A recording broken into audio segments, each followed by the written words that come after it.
Komachielo en Sirkal olando ni obiro chako chwalo yedhe kowuok KEMSA nyaka ute thieth e pachoka mangima mondo mi ogol ting' makamano e lwet piny owacho ma counties.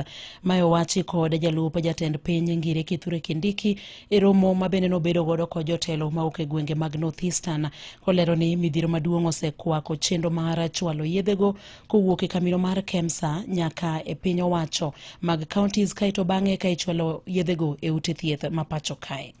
And we can see some of the interventions that have just begun now, I think last week, with the medical equipment for the lower hospitals in level 2, 3, and 4. If we can put diagnostic equipment in those lower level hospitals, and then also the changes that we are making on the supply of medical drugs, so that we don't send drugs to counties, because county headquarters, you create another bureaucracy. So now we are aligning medicines to the institution. So the medicine goes directly to the health center, to the hospital from Nairobi, from KEMSA. Of course, the counties will help us to know which hospital, which health center needs what, but the delivery, the supply chain goes directly to the institution. So we are perfecting the insurance. Of course, also there are issues around timeliness of the payouts and so forth. There are issues which are creeping around fraud, where people who are not qualified are trying to benefit from the system. I think Minister Duale and the team there are doing a good job to clean up that, so that we don't have another NHIF,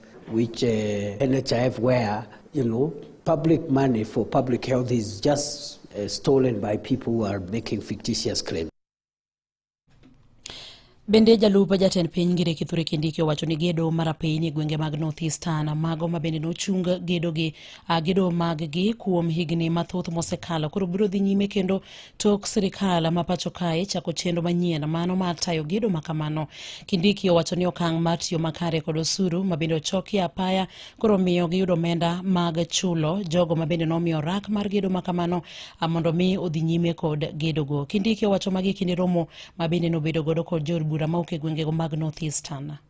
Our roads program had stalled, but now we've come with an innovative financing model to sustain road construction for the remainder of this term and beyond. Through the securitization model, contractors who had abandoned road construction sites 6 years ago, they have now started going back.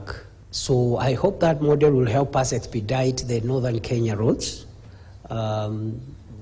especially the Lamu, Ijara, Garissa, that Lapset corridor, Isiolo, and of course the famous road, the President's Road. The completion of that road will be a game changer, not for northern Kenya, for Kenya as a whole.